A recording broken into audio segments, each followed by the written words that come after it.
Hello everyone, my name is Bilal Khan and I am your trainer for financial reporting F7। और आज हम discuss करने वाले हैं IAS 10 को। हमने अपनी लास्ट वीडियो के अंदर IAS 37 को कंप्लीट कर लिया था, तो वीडियो को लास्ट तक देखिएगा ताकि जितने भी एग्जाम फोकस पॉइंट हैं आप तक पहुंच सकें। और अगर आप न्यू टू चैनल हैं तो चैनल को सब्सक्राइब कर लें ताकि मेरी हर आने वाली वीडियो आप तक पहुंच सके। तो आए शुरू करते हैं IAS 10 को और इसको भी समझते हैं। बहुत ही अच्छा स्टैंडर्ड है और इजी स्टैंडर्ड है, नॉट दैट मच डिफिकल्ट। तो IAS 10 जैसे कि हमें पता है कि events after the reporting period है और हम F3 लेवल पर भी इसको देख रहे होते हैं। जिस तरीके से हम IAS 37 को देख रहे होते हैं इसी तरीके से हम इसको भी F3 लेवल पे भी देख रहे होते हैं, FA लेवल पे भी देख रहे होते हैं। और एक बेसिक स्टैंडर्ड है जो कि फ्रॉम अकाउंटिंग पर्सपेक्टिव काफ़ी इंपॉर्टेंट है, FR लेवल पे भी। और FR लेवल पे उतना सिग्निफिकेंट नहीं है जितना FA लेवल के ऊपर था। तो ऑब्वियसली यहाँ पर जो है, लेकिन इसकी जो एप्लीकेशन है वो यहाँ पर भी मौजूद है। तो events after the reporting period यानी कि वो पीरियड यानी कि फॉर एग्जांपल आपकी कंपनी का जो ईयर एंड है वो ईयर एंड है। फॉर एग्जांपल यहाँ पे हम लिख लेते हैं 31 दिसंबर 2023। Events after the reporting period, this is your reporting period, ठीक है। मतलब वो पीरियड जिसके लिए आप फाइनेंशियल स्टेटमेंट्स बनाते हैं नॉर्मली, ठीक है। किसी का 31 दिसंबर होता है, किसी का 30 जून भी हो सकता है या कोई और भी हो सकता है। नॉर्मली 31 दिसंबर और 30 जून रिपोर्टिंग पीरियड होता है जिसके लिए आप फाइनेंशियल स्टेटमेंट यानी कि balance sheet, P&L, cash flow statements, notes to the accounts और statement of changes in equity बना रहे होते हैं। ये date events after the reporting period, मतलब वो इवेंट्स जो कि रिपोर्टिंग पीरियड के दौरान नहीं हुए बल्कि उसके बाद हो रहे हैं। और कब तक हो रहे हैं? बोर्ड जो बोर्ड मीटिंग होती है events after the reporting period से लेकर जो कि बोर्ड ऑफ डायरेक्टर्स की जो बोर्ड होता है, जैसे बोर्ड भी कहते हैं, बोर्ड ऑफ डायरेक्टर्स BOD कहते हैं, उस तक हुए। यानी कि फॉर एग्जांपल 31 मार्च हम इसको लेट्स से कह लेते हैं कि बोर्ड ऑफ डायरेक्टर होगी 2024, ठीक है। तो इस दरमियान इन दोनों मतलब 31 दिसंबर और 31 मार्च के दरमियान कोई भी इवेंट हो रहा है तो उसको ये बेसिकली डील करता है IAS 10। और इसके दरमियान ही हमारा एक्सटर्नल ऑडिट भी हो रहा होता है नॉर्मली, ठीक है। और जो रिपोर्ट होती है वो फिर बोर्ड में प्रेजेंट होती है। तो इसके दरमियान कोई भी अगर इवेंट हो रहा है तो IAS 10 की एप्लीकेशन आती है। तो आए इसको रीड करते हैं। Events after the reporting period are those events both favourable and unfavourable, favourable भी हो सकते हैं, अनफेवरेबल भी हो सकते हैं, which occur between the reporting date and the date on which the financial statements are approved, क्योंकि बोर्ड में अप्रूव होंगे for issue by the board of directors, सही है। अब इसमें दो तरीके के इवेंट्स होते हैं। या तो एडजस्टिंग इवेंट्स होते हैं यानी कि जिसकी अकाउंटिंग ट्रीटमेंट की जा सकती है, या फिर नॉन एडजस्टिंग इवेंट्स होते हैं जिनकी अकाउंटिंग ट्रीटमेंट तो नहीं की जा सकती है लेकिन उसका डिस्क्लोजर जा रहा होता है। यानी कि कोई इवेंट हुआ इन दो डेट्स के दरमियान 31 दिसंबर और 31 मार्च के बिटवीन, और उसकी उसकी ट्रीटमेंट या तो एडजस्टिंग हो सकती है या नॉन एडजस्टिंग हो सकती है, ठीक है। बहुत ही easy. Adjusting events are events after the reporting date that provide additional evidence of condition existing at the reporting date। यानी कि उन इवेंट्स के होने या ना होने से आपकी फाइनेंशियल स्टेटमेंट पे फर्क पड़ेगा तो वो एडजस्टिंग इवेंट कहलाएंगे। और नॉन एडजस्टिंग इवेंट्स वो होते हैं are events after the reporting date that concern condition that arose after the reporting date. यानी कि इससे हमें एडजस्टमेंट करने की जरूरत नहीं है, इससे हमें अपनी फाइनेंशियल स्टेटमेंट को चेंज करने की जरूरत नहीं है, लेकिन हम चाहें तो क्या बल्कि एज पर IAS 10 उसकी हमें डिस्क्लोजर देने पड़ते हैं। फॉर एग्जाम्पल एडजस्टिंग इवेंट्स हम नॉर्मली जो F7 लेवल पे, FR लेवल पे देख रहे होंगे।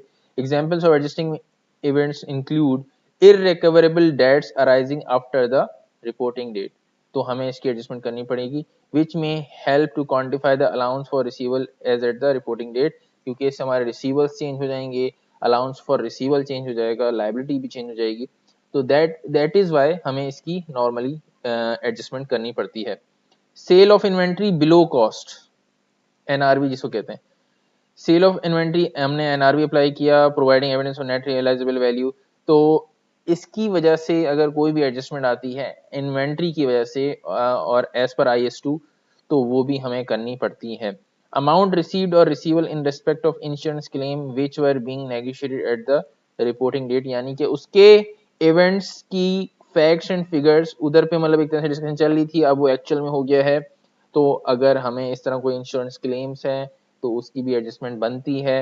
And the discovery of fraud और error, discovery of fraud and error में भी हम इसकी एडजस्टमेंट कर रहे होंगे अपनी फाइनेंशियल स्टेटमेंट के अंदर, जो कि हमारा एज पर IAS 8 हमें करनी होती है। तो ये वो सारे इवेंट्स थे जिनकी हमें एडजस्टमेंट रिक्वायर्ड होती है और हम एडजस्टमेंट कर सकते हैं। साथ में हम इसका डिस्क्लोजर भी दे रहे होते हैं, लेकिन सिर्फ डिस्क्लोजर नहीं दे सकते, इसकी हमें एडजस्टमेंट रिक्वायरमेंट होती है। फिर आते हैं नॉन एडजस्टिंग इवेंट्स, जिनकी हमें ट्रीटमेंट ज़रूरत नहीं है लेकिन हम इसको अपनी फाइनेंशियल स्टेटमेंट्स के अंदर डिस्क्लोज कर रहे होते हैं।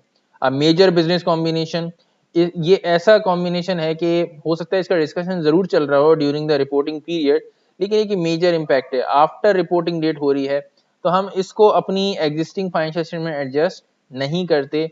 और क्योंकि ये अराइज भी बाद में हो रहे होते हैं और इस तरह का है कि इसके कोई फैक्ट्स एंड फिगर्स हमें नहीं मिलते ड्यूरिंग द रिपोर्टिंग पीरियड, तो अगर इस तरीके से है और इसका कोई हमारे रिपोर्टिंग पीरियड से ताल्लुक नहीं है तो हम इसको बाद में एडजस्ट मतलब इसको एडजस्ट नहीं करते और ये नेक्स्ट पीरियड के अंदर जाके एडजस्ट हो रहा होता है और इसका इम्पैक्ट नेक्स्ट पीरियड के अंदर आ रहा होगा, यानी कि 31 दिसंबर 2024 की जो फाइनेंशियल स्टेटमेंट्स होंगी उसके अंदर इसका इम्पैक्ट आ रहा होगा और जस्ट हम इसको डिस्क्लोज कर सकते हैं। The destruction of a major production plant by fire, अचानक आग लग गई, अचानक से था, कुछ भी नहीं पता था हमें, इसकी कोई भी हमें इंफॉर्मेशन नहीं थी कि इस तरीके से हो जाएगा। तो इस तरीके से भी अगर हो जाता है तो हम उसके लिए इसकी एडजस्टमेंट नहीं करते और इसका डिस्क्लोजर अपनी फाइनेंशियल स्टेटमेंट में दिखाते हैं। Abnormally large changes in asset prices of और foreign exchange rates after the reporting date, और अगर कोई ऐसी, क्योंकि फॉरेन एक्सचेंज रेट्स आपको पता है अचानक से कभी बढ़ भी सकते हैं, कम भी हो सकते हैं, इसकी नॉर्मली इंफॉर्मेशन हमारे पास नहीं होती, कंपनी के पास नहीं होती, और ये एसेट की प्राइसेस में एक मेजर चेंज आ जाए अचानक से जिसकी वजह से हमारे नंबर्स हिल जाएं, लेकिन हम इसकी, क्योंकि ये अचानक हो रही है चीज़, ये एक सडन चीज़ है और इसका इम्पैक्ट हम जस्ट अपने नोट्स टू दी अकाउंट्स में दिखा सकते हैं और इसकी जो है जो भी एडजस्टमेंट होगी वो जो आने वाला पीरियड है उसके अंदर हो रही होगी, नॉट आवर एग्जिस्टिंग पीरियड। सो ये मैंने कुछ आपसे एग्जाम्पल डिस्कस की हैं जो कि आपके एग्जाम में भी आने वाली हैं, तो आपने बी केयरफुल, आपने ये वीडियो देख के जानी है और इन एग्जाम्पल्स को भी देख कर जाना है। Accounting for adjusting and adjusting events में ऑलरेडी डिस्कस कर चुका हूँ वैसे तो, फिर भी इसको हम रीड कर लेते हैं। Adjusting events require the adjustment of amount recognised in the financial statements. Non adjusting events should be disclosed by note if they are such of importance that non disclosure, देखें, non-disclosure would affect the ability of the users of the financial statement to make proper evaluation decisions। मतलब इससे आपकी financial statement के numbers तो नहीं हिलेंगे, लेकिन इसके ना होने से ये हो सकता है कि जो आपके स्टेक होल्डर्स हैं उनका डिसीजन मेकिंग चेंज हो जाए, तो इस वजह से हम इसको डिस्क्लोज कर रहे होते हैं। The note should disclose the nature of the event and an estimate of the financial effect और a statement that such an estimate can not be made. तो ये हमारे थे एडजस्टिंग और नॉन एडजस्टिंग इवेंट्स, और इस वीडियो के अंदर हम इसकी एग्जाम्पल नहीं कर रहे, लेकिन नेक्स्ट वीडियो में हम इसकी एग्जाम्पल करने वाले होंगे। तो नेक्स्ट वीडियो आपने ज़रूर देखनी है आफ्टर दिस वीडियो, ताकि आपको IAS 10 प्रॉपरली ग्रिप हो जाए before going into your FR exam. आपके कोई भी क्वेश्चंस हैं, क्यूरीज हैं, हम उससे कमेंट्स में मुझसे पूछ सकते हैं, और अगर आपको वीडियो अच्छी लगी हो तो लाइक, शेयर और सब्सक्राइब कर देगा और अपने दूसरे फेलोज के साथ भी शेयर करिएगा। I will be here with a new video very soon. Till then, goodbye, अल्लाह हाफ़िज़।